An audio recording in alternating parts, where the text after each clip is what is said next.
Bienvenue dans cette émission de Contrepoint. Nous retrouvons Jean-Baptiste Noé, bonjour, Bonjour. pour parler aujourd'hui du discours de Javier Milei au G20. Alors, il a prononcé un discours important, donc au sommet du G20 à Rio. Quels sont, Jean-Baptiste Noé, les principaux éléments que l'on peut retenir de ce discours? Alors effectivement, c'est un discours important parce qu'il rompt avec un certain consensus. On est souvent habitué dans ces grands événements à avoir quelque chose de très conforme, presque conformiste, assez compassé. Et là, on a eu, comme on est un peu habitué maintenant avec Javier Milei, il y a quelque chose d'assez tranchant, tranchant notamment dans la vision du monde qu'il présente. Et c'est ça qui est intéressant. Alors pour ceux qui voudraient se reporter au texte lui-même, nous l'avons traduit sur la revue Conflit, revueconflit.com. Donc vous pouvez retrouver la traduction du texte qu'il a prononcé. C'est pas très long, ça fait à peu près 2 pages. C'est pas très long, mais c'est extrêmement dense. Et notamment, il a montré une opposition au fonctionnement actuel de l'ordre du monde. Notamment ces G20, ces idées qu'il y a des décisions qui sont prises au niveau mondial et qui doivent s'imposer à tous les États. Alors il n'est pas du tout contre ce qu'on appelle le multilatéralisme. Il n'est pas opposé au fait qu'il y ait réunion entre les États, mais il est opposé au fait que des décisions soient prises au niveau mondial et s'appliquent partout. On dirait qu'il n'emploie pas le terme, hein, mais l'idée c'est en fait le principe de subsidiarité. C'est-à-dire que les pays décident pour eux sans avoir une autorité supérieure qui décide à leur place. Oui, Et- en effet, il insiste beaucoup sur la liberté des États et des gouvernements face aux directives mondiales. Exactement. Alors ça c'est quelque chose qui revient beaucoup. Alors je vais reprendre le texte sous les yeux et vous citer quelques éléments, notamment une anaphore qu'il répète à plusieurs reprises, qui est no cuenten con nosotros. Donc ne comptez pas sur nous, hein, si on pouvait traduire en français, et notamment l'idée qu'il faut défendre la liberté. Alors je vous cite quelques extraits, hein. S'il s'agit de restreindre la liberté d'opinion, ne comptez pas sur nous. S'il s'agit d'empiéter sur les droits de propriété des individus par le biais de la fiscalité et de la réglementation, ne comptez pas sur nous. S'il s'agit de limiter le droit des pays à exploiter librement leurs ressources naturelles, ne comptez pas sur nous. S'il s'agit d'imposer une plus grande intervention de l'État dans l'économie, ne comptez pas sur nous. Voilà. Donc on voit qu'il revient sur l'idée qu'il doit y avoir une liberté, c'est vraiment son discours. Alors liberté à plusieurs niveaux, liberté politique, liberté économique, liberté culturelle, et surtout qu'il entend défendre la souveraineté des Argentins. C'est ça aussi un autre aspect important. C'est-à-dire qu'il a été élu par les Argentins pour être président de l'Argentine, et donc il fait la politique souhaitée par les Argentins qui l'ont démocratiquement élu, et il ne souhaite pas que des directives prises par des gens non élus s'imposent au peuple argentin. Oui, alors l'Argentine qui fut longtemps considérée comme un pays failli, un pays éloigné de la scène mondiale. Euh, Comment Javier Milei l'a-t-il remis ce pays au centre du jeu?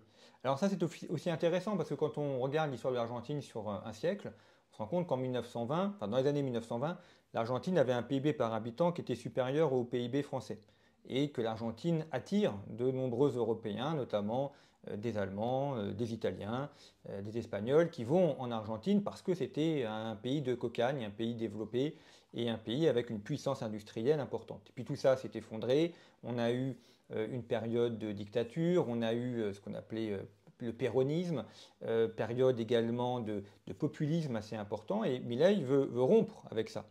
Et l'Argentine était un pays qui ne comptait pas vraiment dans les relations internationales. Un pays qui était approuvé pour son passé, pour sa littérature, pour sa viande, certes, pour sa musique, mais ça s'arrêtait un petit peu là, on était un petit peu arrêté au folklore. Et on voit que depuis cette élection, l'Argentine est revenue au centre, notamment par ce que représente Milei, par le discours qu'il porte, par la radicalité politique qu'il porte. Et donc ce pays qui était périphérique est redevenu central dans le monde occidental par un message qui est porté, qui est un message assez novateur, assez frais, faut-il aussi le dire. Et donc ça remet en tout cas l'Argentine au centre du laboratoire politique et de ce qui se fait aujourd'hui dans la sphère politique dans le monde occidental. Alors, Milei, comment se positionne-t-il par rapport à la Chine et à la Russie? Alors ça, c'est aussi un élément qui est intéressant parce que lui considère que la Chine et la Russie étant pour la Chine un pays communiste, pour la Russie une dictature, eh bien, il ne doit pas y avoir de relation avec eux. Pendant la campagne, d'ailleurs, il avait dit qu'il voulait rompre les liens commerciaux avec ces pays. Bon, une fois arrivé au pouvoir, évidemment, la réalité ou la nécessité fait un petit peu loi. Donc, Il n'a pas rompu les relations commerciales avec la Chine et avec la Russie, mais on voit qu'il est vraiment aussi dans un combat intellectuel, combat politique, à l'égard de ces régimes qui ne respectent pas la personne humaine et qui se révèlent être des dictatures. Et donc il veut aussi mener le fer par rapport à ça. Ce n'est pas qu'une question de politique intérieure, c'est aussi une question de positionnement au niveau international. Et à propos de ce positionnement international, on voit aussi qu'il y a une sorte de front uni occidental qui est en train de se créer. Évidemment, l'élection de Donald Trump change beaucoup la donne. Souvent, on présente Milei comme étant le Trump de la Pampa. Alors là, c'est une expression journalistique qui en fait ne veut rien dire parce que ce sont deux personnes, Trump et Milei, qui ne viennent pas du tout du même monde intellectuel. Ils ont deux logiciels intellectuels complètement différents. Il y en a un qui est un businessman dans l'immobilier, l'autre qui est un professeur d'économie. Ils ne se réfèrent pas du tout non plus aux mêmes personnes, aux mêmes courants intellectuels. Donald Trump ne se revendique pas comme un anarcho-capitaliste, chose que revendique Javier Milei. Donc, il se présente comme le général ANCAP, général anarcho-capitaliste. Donc les comparer tous les deux, non. Il peut y avoir des points communs, notamment dans leur volonté de démanteler l'État central et de redonner davantage de liberté, mais ce sont deux personnes qui viennent de mondes intellectuels différents. Puis il y a un troisième cas intéressant qui est le cas de Giorgia Meloni, où on voit que les relations personnelles entre les deux sont très bonnes. Milei s'est rendu en Italie, il a été reçu et bien reçu par Meloni. Meloni, là aussi, venant à Rio pour le G20, a eu une longue conversation avec Milei. Elle a même posé avec Milei une petite statuette qui représente Milei avec une tronçonneuse en train d'abattre l'administration. Donc on voit qu'il y a une connivence intellectuelle entre Meloni et Javier Milei. Pour l'instant, cette connivence intellectuelle ne se voit pas au niveau de la politique menée par Giorgia Meloni, mais c'est vrai qu'ils sont intellectuellement proches, en tout cas beaucoup plus proches avec le président Macron, où là, les différences intellectuelles, différences politiques sont majeures. Oui, ils ont du mal à se parler. Et alors, exactement, ils ne se parlent pas, ils ne se comprennent pas. Emmanuel Macron ne comprend pas ce que veut faire Javier Milei. Ce qui est d'ailleurs intéressant parce qu'on présente toujours en France Emmanuel Macron comme un libéral et on voit bien qu'il est dans une sphère intellectuelle qui n'est pas du tout celle de Javier Milei. Ils n'ont pas les mêmes références intellectuelles, les mêmes références philosophiques. Pour Emmanuel Macron, qu'on présente toujours comme un banquier passé chez Rothschild, libéral, en fait non, on se rend bien compte qu'il y a un fossé intellectuel entre les deux.